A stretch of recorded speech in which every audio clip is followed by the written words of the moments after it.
Hello मंडळी, सुरुवात करूया एका नव्या प्लांट स्टोरीची आणि तो आहे चाफा। तर आज आपण चाफ्याच्या प्लांटला कटिंग पासून कसं डेव्हलप करता येईल ते पाहूया। खूप इझिली त्याला बनवता येतं।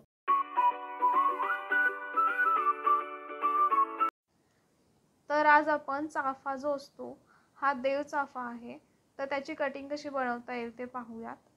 खूप इझिली याला कटिंग पासून ग्रो करता येतं। फक्त काही प्रिकॉशन्स म्हणजे काळजी घ्यायची आहे जेणेकरून ती कटिंग सक्सेसफुल होईल। चाफ्याच्या ज्या कटिंग असतात त्याच्यामध्ये चिकट असा स्त्राव असतो, चीक असतं, त्यामुळे ती कटिंग बऱ्याचदा खराब होऊन जाते, रूट डेव्हलप होत नाही। मग आपण ती कशी योग्य पद्धतीने लावू शकतो ते पाहूया। कटिंग प्रॉपर अशी कट करून घ्यायची आहे। तसेच पानं जी आहेत ती काढून घ्यायची हळूवारपणे, कटिंग डॅमेज करायची नाही। सर्व पानं आपण काढून घ्यायची आहेत। पानं काढून घेतल्यामुळेच रूट डेव्हलप होण्यास मदत होते। तर चाफ्याची कटिंग सक्सेसफुल होण्याची सर्वात महत्त्वाची ट्रिक म्हणजे चाफ्याची कटिंगला चीक असतं, तर ते चीक जे आहे ते आपण एक दिवस सुकवून घ्यायची आहे। ती कटिंग एक दिवस ती रूम टेम्परेचरला ठेवायची आहे जेणेकरून त्याची जी खालची साइड आहे ती सुकून जाईल आणि दुसऱ्या दिवशी ती लावण्यासाठी घ्यायची आहे।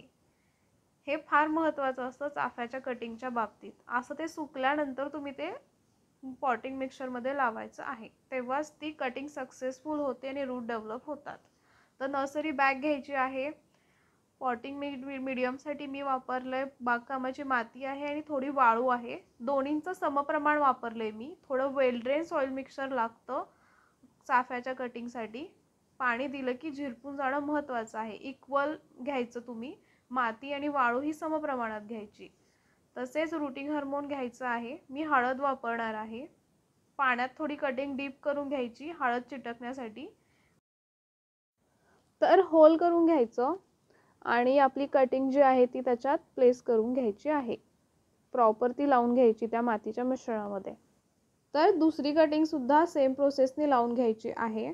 तर तुम्ही अशा प्रकारे कटिंग चाफ्याच्या लावायच्या आहेत। ही योग्य मेथड आहे त्यांची कटिंग लावण्याची, त्यामुळे कटिंग्स खराब होत नाहीत, त्या उत्तम ग्रो होतात।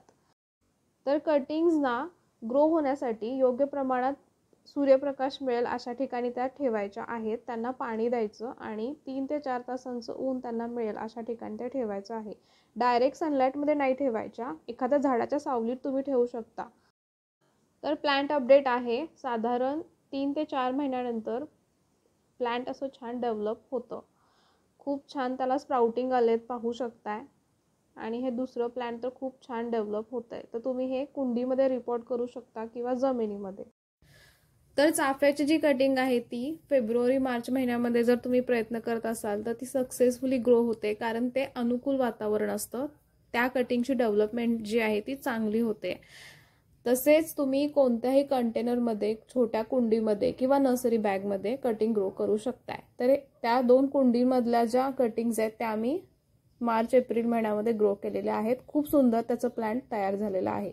या रिसेंट आहेत 2, या पण छान डेव्हलप होत आहेत। तर कटिंग पासून रोप बनवणं खूप सोपं आहे चाफ्याचं। कटिंग जी आहे ती डेव्हलप कशी झाली आहे तेही पाहून घेऊया। तरी 3 महिन्यांचीच आहे कटिंग। याचं जे रूट आहे ते फारसं असत नाही, थोडंसंच असतं रूट। तर आपण ही जमिनीमध्ये रिपोर्ट करू शकतो किंवा एखाद्या कुंडीमध्ये रिपोर्ट करू शकतो, त्याची खूप उत्तम डेव्हलपमेंट होते। वेल ड्रेन सॉइल मिक्सचर बनवायचं, माती, वाळू आणि थोडं कंपोस्ट, आणि आपण ही कटिंग त्यात लावायची आहे। झाड उत्तम बनतं।